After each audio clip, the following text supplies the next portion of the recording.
This cruise ship was built in Croatia in 2018. Its port of registry is in Netherlands and it flies the Dutch flag.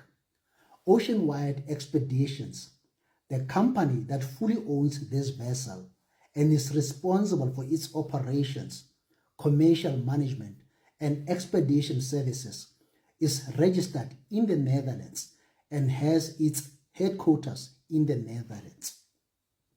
That plainly indicates that South Africa has no link or affiliation with this ship. Leading to the ordeal, the ship departed from Argentina for a 46-day round trip, during which passengers came into contact with the rat virus. None of those who suddenly got critically ill, died, or presented with hantavirus symptoms lives in South Africa. Praia coast in Cape Verde, where the cruise ship was eventually marooned, is over 7,000 kilometers from Johannesburg. So, here with the timeline of events aboard MV Hondias, which clearly demonstrates that there was no reason for South Africa to get involved in this disaster and risk spreading this deadly virus throughout the country. 1 April, the ship departs from Argentina.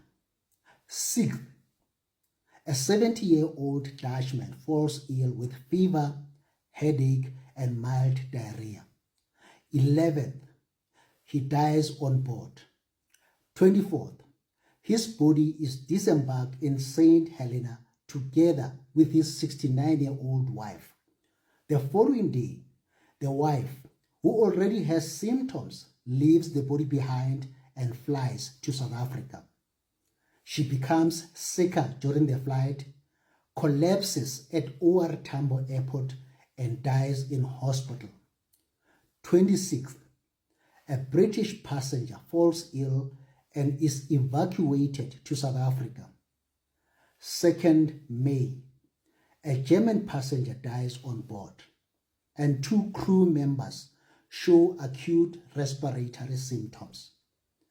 3rd May, the ship is anchored off the coast of Praia, Cape Verde. 6th May, the ship leaves for Canary Islands in Spain, where passengers and the crew are isolated in cabins with maximum physical distances. So here is where the story gets even juicier. The distance between the coast of Praia in Cape Verde and Johannesburg in South Africa is approximately 7,200 kilometers, a full 9-hour flight. Dr. Agostinho Neto, the biggest hospital in Cape Verde, is less than 3 kilometers away, a mere 10 to 15 minute drive, and very accessible from the coast. In addition, the city has private clinics such as Clinica São Jorge. All of these facilities are exactly the same distance from the nearest airport, Nelson Mandela International Airport, which means they passed them and flew all the way to South Africa.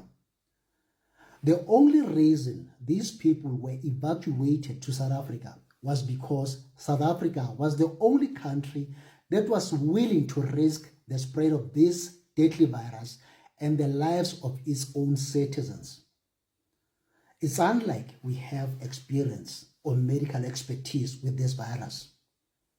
The South African government always sacrifices its own people. It favors foreigners more than its own citizens.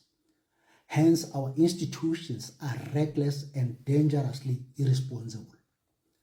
Allowing a single person with hantavirus into the country could have devastating consequences. The number of people who came into contact with a critically ill British national who is still in hospital and a Dutch national who collapsed at OR Tambo Airport and later died has already surpassed 60.